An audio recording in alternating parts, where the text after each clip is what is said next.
So ayan, saksak natin para ating matesting na. Hawakan lang natin to. So ayan, saksak natin. So ayan po, naikot na. Bali na barnisan na po natin yan. Ayan, okay na siya. Success na ang ating ginawa. Bago po tayo magsimula, mag-intro muna tayo mga kariwan.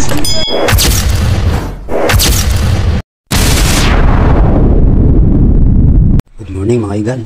Dito tayo ngayon sa aking tropa sa riders kay Paps Jumar. So ito, nagpapayos siya ng washing. So ito po ay naugong lang kanyang motor ng dryer. So i-check natin sa bahay kasi yung kabilang linya hindi na reading, yung kabila lang. Kaya yung bubuksan natin kung anong naging problema sa loob. Buhat itong bili nila, ngayon parang ito mabubuksan. Kumbaga parang nakaw ng magpost. Kaya yung mga tornilyo tinalawang na, hindi makabuksan. Kaya pinagsan na natin para mag-open natin. Tanggalin na natin itong mga tornilyo nito. Yan hanggang matapos. Okay, buksan natin.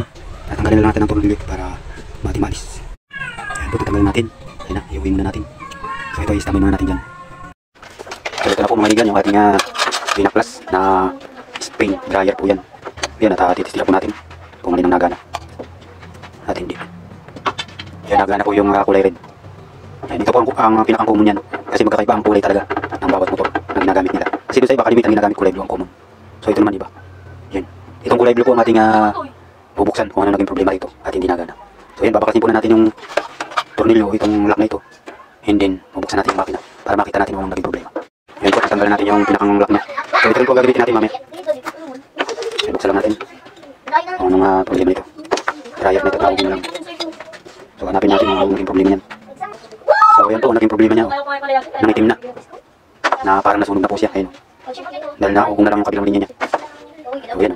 Pero bubuksan pa rin natin dito. Sa pinakang mayroong thermal fuse na ito. Ito. Bali ito yung pinakang running coil niya. Titestring ko. Yan yung nasa labas na coil yan. Gumagana siya. Kumbaga ito yung running, yung nasa labas na yung mga winding yan. Hindi pagdating dun sa loob, yun ang starting. Yun ang nawala ng power. Kasi itong ginamit nila ay alloy. Yan ayaw gumana. Yan wala. So doon na yung nagka-problema sa loob na yun. Ganito kasi ang sakit ng mga alloy na motor. Madali siyang masira. Isang pinagpalang araw pong muli mga igan.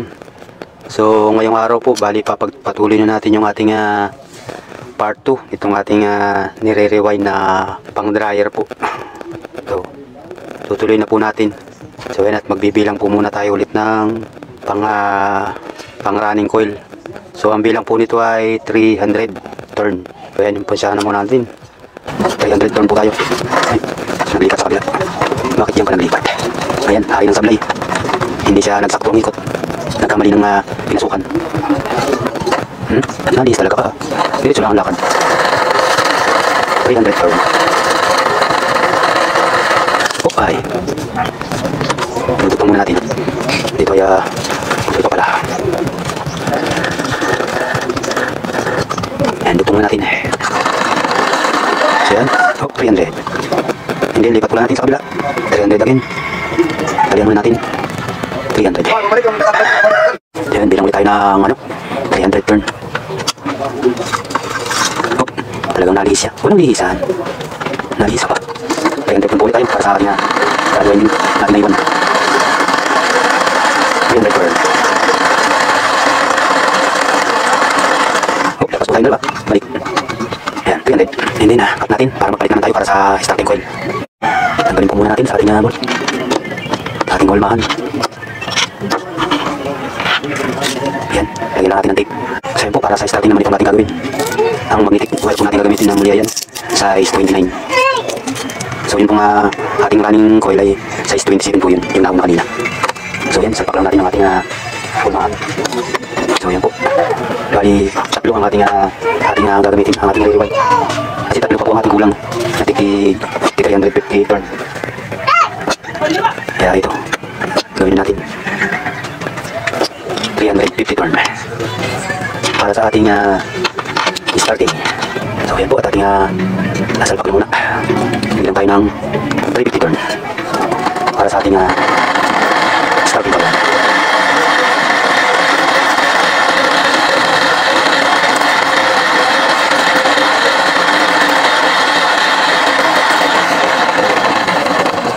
$350. Hindi talian muna natin. So yan, lipat natin dito. So yan, shoutout po sa inyo lahat. Welcome po ulit sa aking vlog ngayong araw. At sa mga nagbabas po sa akin dyan, okay na po yan. Dito lang po kayo. Kasi ito pong ating ginagawa ay nasa maayos. Ating itong natuto ng kunti ay makapag-share tayo na maayos at tama. Ay 50 tayo. Oh, lagpas tayo. Yan, 350. Naglagpas po lang ng kaunti yan. Pero siya na po yan, 350 yan. Tali lang natin. Mamaya natin lalagyan ng tip. Pinip natin. Hindi sa kapag lang. Natin na 350 natin. So ito po yung ating kinukupil natin yung ating nilibay na kalagay. Yan po tayo 350. Oh, naglagpas kapag. Naglagpas kapag.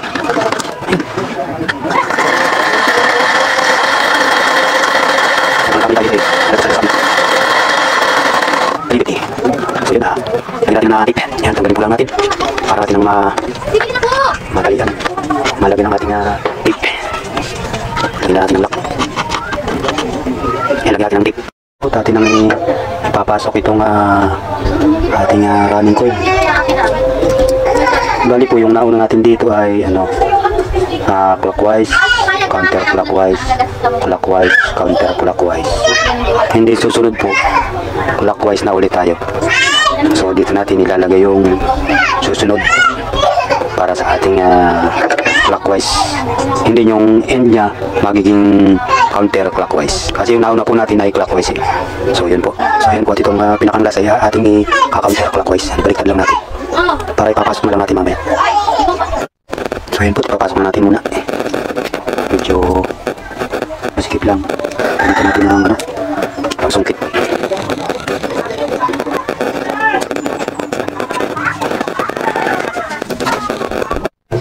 So yan, ipasok na po natin yung pang-limang coil para sa ating running coil. So ipasok naman po natin itong panghuli. Counterclockwise naman po siya. Yan, pasensya na po kayo ating pinapagkat ang ating video kasi po masyadong haba ang ating video. Dahil dito po sa pagsusuot pa lang nitong coil ay talaga po namang napakahirap. Dahil pagka baguhan pa lang tayo. So katulad natin na baguhan pa nga rin na talagang nangangapa pa tayo kung paano ito ipapasok. So ayan, lalagyan natin ng lock. So ayan, nakalak na. Kumbaga po, pangalawang motor pa lang po itong nagagawa natin ito. Yung nauna po natin ginawa yan, yun ay sa washing at nagana na po siya.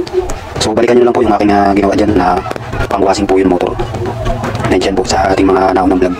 So ito naman po ginagawa natin ngayon ay pang ano po ito, pang dryer. Cut by cut ko lang po gagawin.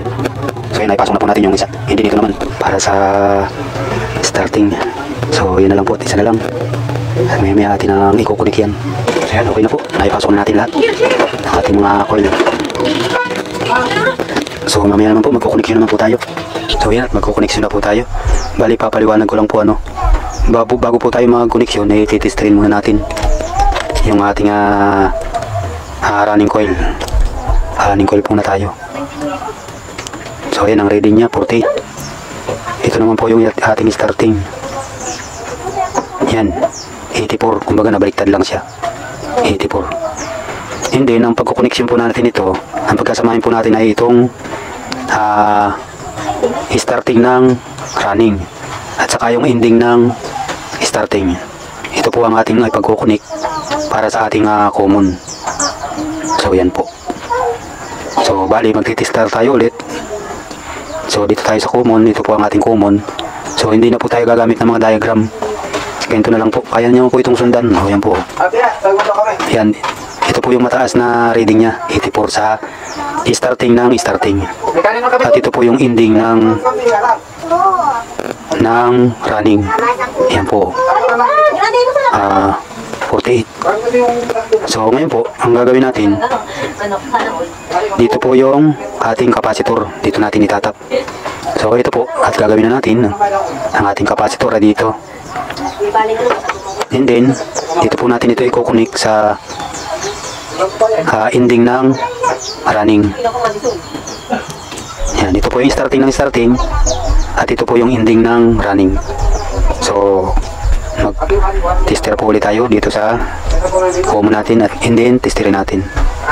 So yan, 84 po dito sa kabila, hindi nagbago. And then dito 48, hindi rin nagbago. So ang magiging connection natin ito, dito natin itatap yung ating thermal fuse sa mababang reading. And then magko-connection tayo dito ng ating kuryente sa line 2, ay line 1, ito ang line 2. Yan ang ating connection. Pero pwede rin ito ang line 1, ito ang line 2. Yan, at isasample ko sa inyo kung paano ang pag-connection. So ito po yung sinasabi ko kanina na pagko-connection ng ating thermal fuse. Kumbaga po ito ay dito sa ating connection ng thermal fuse. Yan. Bali magiging tatlong wire na lang po siya. Kumbaga kanina, 4 na wire siya. Ngayon, 3 na lang. And then dito po yung isa nating wire. Sample lang naman po ito. Kaya mamaya ko po natin papaikutin. Yan. Ganyan po ang connection yan. Thermal fuse. And then dito po itong isang ito. Dito po sa pinakang common. Dito natin yan itatap. Pinakang common na yan. Yan. Bali ganito po ang pinakang setup yan. Dito yung pangsaksak. Yan. Dito yung ating pangsaksak. And then dito yung dulo. Yan. Ganyan po ang connection yan. Baka dito yung wire na isa para sa common, and then ito yung sa ating thermal fuse. Bali, isa, dalawa, yan, bali tatlo po yan. Ibayin lang natin ang kulay yung saan mamaya. So hindi pa pala natin na-tester kung may ground ba siya o wala. So testerin natin kung siya may ground o wala. So yan, wala po. Ang pinaka-common niya, yan naman. So yan, wala po siya, wala siyang ground sa ating bakal. Yan, okay po siya. Kukulis na natin, lagyan natin ang wire. So bago po natin ito i-kulis, tatalian muna natin siya. Hindi nalagyan natin itong cover na mylar. Dito, lalagyan natin dito sa ikot para hindi siya mag-ground. Ikutan natin yan. So pupukin muna natin siya. Pero dapat ang pupuk natin na yan, kahoy lang. Huwag yung matigas na bagay. At baka masugat itong ating magnetic wire. Yan, kahoy lang, pupuk lang. Para yun ay ating may lapat na maganda bago natin lagyan ng cover. Yan, paikot lang. Saka natin siya tatalian mamaya. Yan, para hindi natama dito yung ating pinakang sticker. Para paglapat yan, lapat na lapat siya. Ikot lang yun, ganyan. Para masiksik siya. Para flat na flat siya. So yan, lagyan muna natin pala ng wire bago tayo magtali pala. Nakalimutan ko lang. So kusisimulan muna natin to. Tapos saka natin hilangan. Ito po yung ending ng starting at saka starting ng running. Pagkasamahin natin para sa ating common. So yan, connect tayo. And then lagyan natin ng common. Ito po ang gagamitin natin, kulay green. Kulay green po tayo. Dito natin i-connect sa ating common. And then hihinang natin siya. And then itong kulay red, dito natin i-connect sa kanyang line 2. Ito line 1, ito line 2. Ito line 1, common po. Line 2, itong sa ating kapasitor. Yan po, ating munang ihinang. Ihinang natin.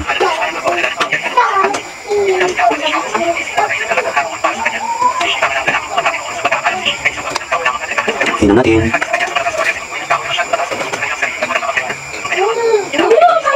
Siya, tatalian na po natin. Bali ito yung ating thermal fuse. Ilagyan natin dito. So yan, okay na po. Tatalian na natin itong isa. So ating tatalian yung likod naman. So ayan po ang ating pagkatali. Ayan. Okay na po yan, pagkatali natin yan.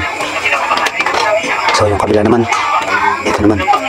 Ayan po, talagyan natin ng cover muna dito sa gilid para hindi po siya mag-ground bago natin siya talian. So ayan, ganito lang po ang pagtatali nito. So pinag-aaralan ko pa rin din, hindi pa tayo masyadong sanay. So ayan, ganito lang, ilalim, ibabaw lang, then ibabaw naman tayo. So ayan, ilalim. So yan lang po ang idea natin. Ayan, babaw. Kalmado ka ba? Yung may katawan na ay kalmado. Then ilalim. Yan lang po siya.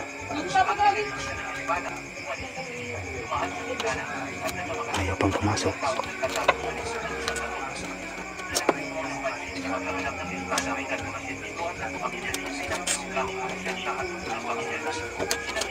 So yan, hanggang matapos po, ganyan. So yan po, matatapos na. Bali itong ginamit po pala natin, ito ay kawayan lang ito. Ating ginawa lang, ating pangsulot na ito, pang ating pangtahi. So simbolo ko lang po yan. Ganito lang po. Bali nilagyan ko lang siya ng tapyas doon sa dulo para pang sumpit natin.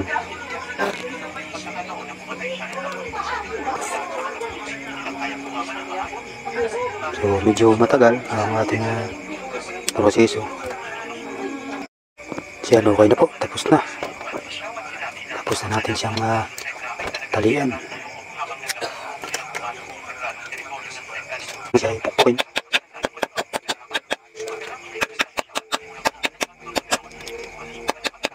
Kahoy lang po dapat, wag ang matalas.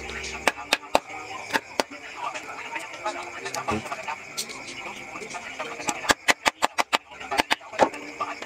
So, testin natin kung siya ay walang ground.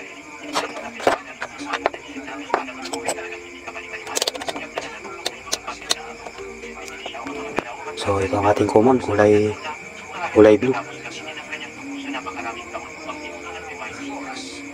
48. Hindi itong isa kanina.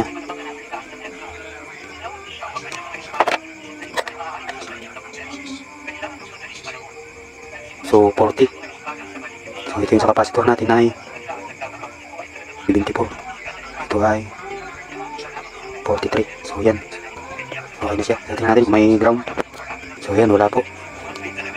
So ibig sabihin na approve ang ating ni-rewind.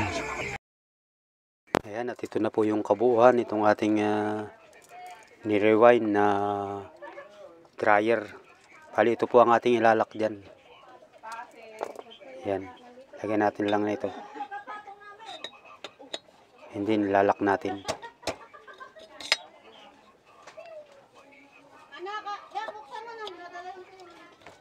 Yan, dito natin yung ilalagay. Lock. Dito. So yan, nakabit na po natin yung lock. Ito po yung dating lock niyan eh. So ayan o, sininsil lang natin dun sa likod para magkapit siya. So ayan o, yung pinakanlock niyan. So binalik lang natin, binalik. Kaysa magtornilyo ang gamitin natin. So yan at ikukoneksyon natin para ating matesting na. So ayan, magkukoneksyon po tayo. Bali kakabit natin dito sa yung kulay blue po ang ating common. Dati po kulay green yan, kaya lang manipis yung pagka-wire niya, kaya pinalitan ko. So dito po natin ikakabit yung capacitor. Dito.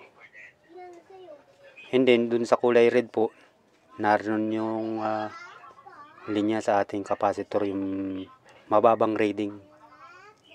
So dito po, capacitor lang talaga yan.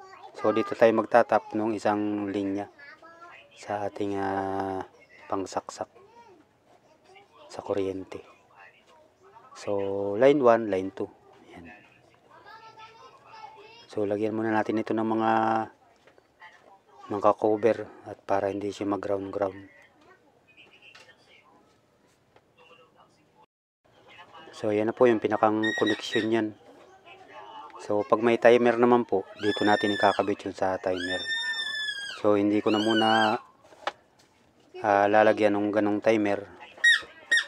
So ito muna ang papaikutin natin para makita nyo na nagana na itong ating ni-rewind na pang dryer. So yan, saksak natin para ating matesting na. Hawakan lang natin to.